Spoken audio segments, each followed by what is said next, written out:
Okay, so we're back in the Daf Yomi. We're in Menachot, Daf 6. So at the end of 5, it says, the Gemara responds, it was necessary for the Mishnah to teach this halacha in this manner in accordance with the opinion of Rabbi Shimon, as it is taught in Braita.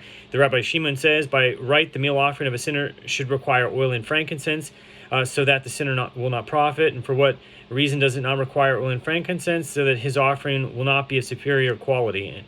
And likewise, by right, the sin offering of forbidden fat, the offering brought by one who would unwittingly ate the forbidden fat of a domesticated animal, should require libations. Now we're in Daf 6, so that the sinner will not profit. And for what reason does this offering not require libations? So that his offering will not be of superior quality. And accordingly, it might enter your mind to say that since Rabbi Shimon says, in order that his offering will not be of superior quality, when the handful is removed by one of those unfit for performing the temple service, the offering should also be valid, as it too is of inferior quality. Therefore, the Mishnah teaches us the halacha in a manner that emphasizes that even according to the opinion of Rabbi Shimon, the meal offering of a sinner is disqualified when the handful is removed by one who is unfit. So the Gemara asks, and if so, then there as well, with regard to slaughtered sin offerings, let the Mishnah, so this is Zvachim 15b, let the Mishnah teach both the sin offering of forbidden fat and all the slaughtered offerings with regard to which the one who collected their blood was a non-priest or a priest who is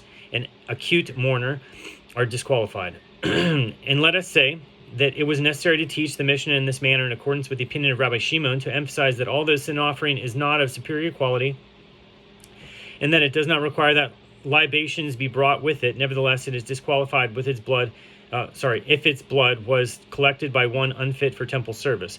Why then does that Mishnah teach simply all the slaughtered offerings with regard to which the one who collected their blood was a non-priest are disqualified? So the Gemara concludes its question.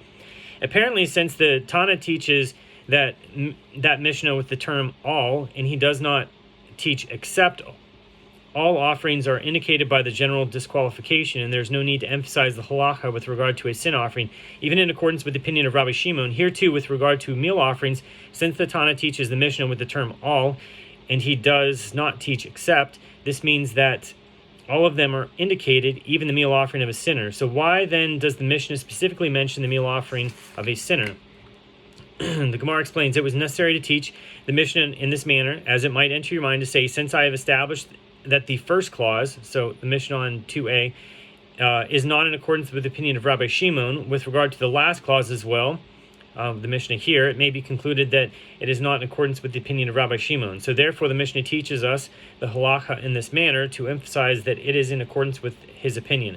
So Rav says, in the case of a non-priest who removed a handful, he should return the handful to the meal offering.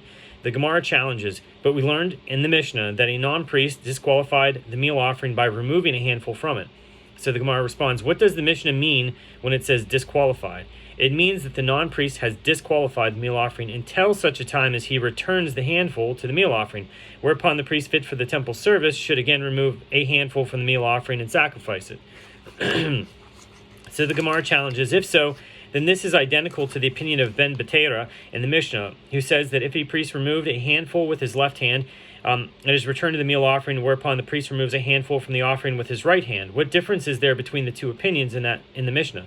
So the Gemara explains, if the handful that was removed by one unfit for temple service is in its unadulterated form, then the rabbis do not agree with the opinion of Ben Betera, and the handful is returned to the meal offering. They disagree when the handful is lacking. So the rabbis hold one does not bring flour from within his house and refill the vessel containing the handful, whereas Ben Betera holds that one brings flour from within his house and refills it. The Gemara asks, if so, if the Mishnah is referring to a handful that is lacking, then the statement of the Mishnah, so Ben Betera says, he must return the handful to the vessel with the meal offering and again remove a handful with his right hand, is imprecise, as the Mishnah should have taught. Ben Betera says, he must return the handful to the vessel with the meal offering and bring flour from within his house and refill the missing amount, and again remove a handful with his right hand. Okay, the Gemara therefore suggests a different answer. When Rav said that the handful was returned to the meal offering, he said this only according to the opinion of Ben Betera. So the Gemara asks, but isn't it obvious that this is the opinion of Ben Betera? The Gemara responds, Rav's statement is necessary lest you say that Ben Betera deems the meal offering fit only when the handful was removed with one's left hand, but with regard to the other disqualifications, he does not deem it fit. Therefore, Rav teaches us that with regard to all the other disqualifications cited in the Mishnah, Ben B'Tabor holds that the handful was returned to the meal offering, whereupon a new handful was removed from it and sacrificed upon the altar. So the Gemara asks, what is different in the case of a handful removed with a priest's left hand that one might have thought that Ben B'Tabor's opinion applies only in this case? Perhaps the reason is that we find that the temple service performed with the priest's left hand is fit on Yom Kippur, when the high priest would enter the Holy of Holies, holding the vessel containing the incense in his left hand. But with regard to a non-priest as well, we find that the temple service is fit with regard to slaughter, as an offering may be slaughtered by a non-priest. Why then is it necessary for Rav to teach that the opinion of Ben B'Tabor applies to the case of a non-priest as well? The Gemara responds, slaughter is not considered a sacrificial rite. Okay, the Gemara asks, is slaughter really not considered a sacrificial rite? But doesn't Rabbi Zera say that Rav says the slaughter of a red heifer by a non-priest is not valid? And Rav said with regard to this halacha, this is because both of the term Elazar the priest, Numbers 19:3, and the term statute for Numbers 19 verse 2 are written in the Torah's description of the slaughter of the red heifer. So the term statute indicates that if one deviates from any of the details of the service as delineated in the verses, the service is not valid. So the Gemara answers, the halachot of the red heifer are different, as the heifer is considered sanctified for the purpose of temple maintenance, not for sacrifice upon the altar. Accordingly, one cannot derive from the case of the red heifer that the slaughter of an offering is considered a sacrificial rite. So the Gemara asks, but is it not all the more so? The items, if items sanctified for the purpose of temple maintenance require that the performance of rites relevant to them be performed by a member of the priesthood, then with regard to items sanctified for sacrifice upon the altar, shouldn't they certainly require that the rites be performed by a member of the priesthood? So Rav Shesha, son of Rav Idi, said in response, the requirement that the red heifer be slaughtered by a priest is not proof that its slaughter is a sacrificial rite. So rather, that requirement is just as it is in the case of examination of shades of leprous marks, which is obviously not considered a sacrificial rite, and yet the Torah requires that these marks be examined by a member of the priesthood.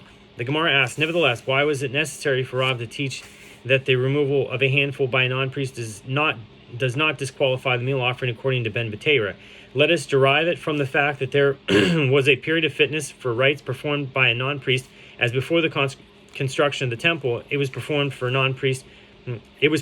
non-priests to sacrifice offerings upon the private altar, a private altar. And if you would say that we do not derive halachot of the rites performed in the temple from those performed on a private altar, one can respond, but isn't it taught in a braita? From where is it derived with regard to an item, such as the limbs of an animal, such as the limbs of an offering that emerged from the temple courtyard and was thereby rendered unfit for sacrifice upon the altar? But if it is nevertheless ascended upon the altar, it shall not descend. It is derived from the fact that an item that emerged is valid for sacrifice on a private altar. This indicates that one can learn the halachot of offerings in the temple from the halachot of a private altar.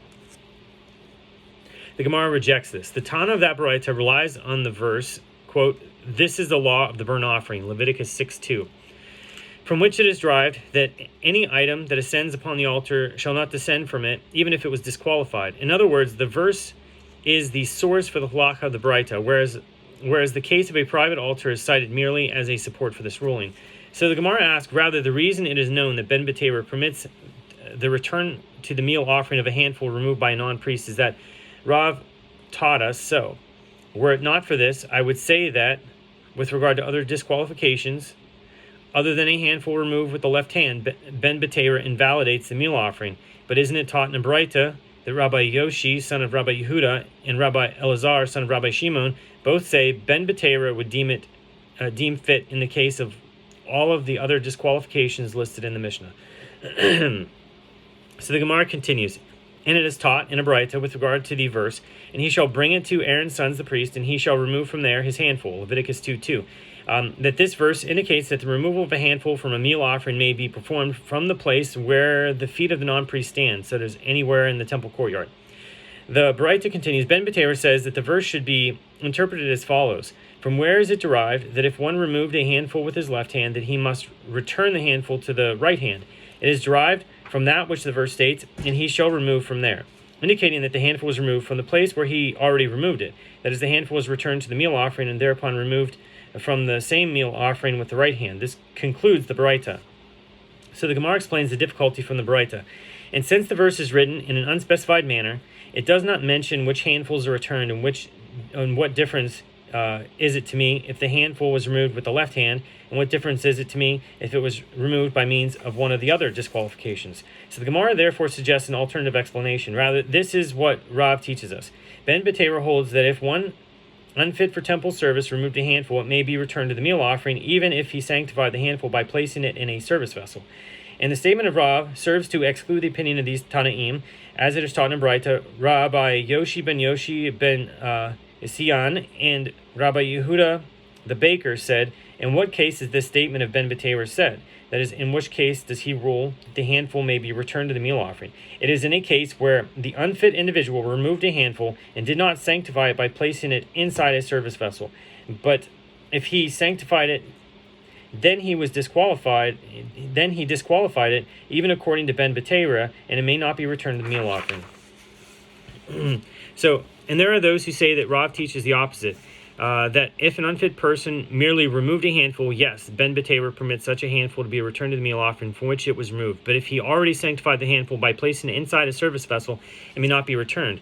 In accordance with whose opinion is this explanation? It is in accordance with the opinion of these Tanaim, so Rabbi Yoshi ben Yassian and Rabbi Yehuda the baker. And it is to exclude the opinion of the first Tana in that Baraita, who disagrees with the ruling of Rabbi Yoshi ben Yassian and Rabbi Yehuda the baker, and maintains the handful may be returned even after it was sanctified by a service vessel. So Rav Nachman objects to this. What do these Tanaim of the Baraita hold? If they hold that removal of a handful by one unfit for temple service is considered the performance of a sacrificial rite, to the extent that it disqualifies the offering, then the meal offering should be disqualified even though he did not perform the stage of the placement of the handful in a vessel.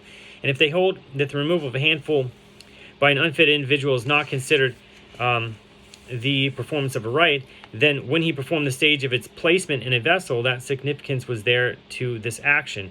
So he can still return the handful to the meal offering. So Rav Nachman reconsidered and then said, actually, those Tanaim hold that the removal of a handful by one unfit for temple service is considered the performance of a sacrificial rite. But the rite of the handful, but the rite of the handful is not, R-A-T-E. The rite of a handful is not complete until he performs the stage of its placement in a vessel. Consequently, the meal offering is disqualified only after a person unfit for temple service places the handful inside a service vessel. The Gemara challenges, if so, that is, if the placement of the handful inside a service vessel completes the rite that begins with the handful's removal, then even if the handful was removed by an unfit individual who has not yet sanctified it in the service vessel designated for the handful, we're at the end of Daf 6. So thanks for watching.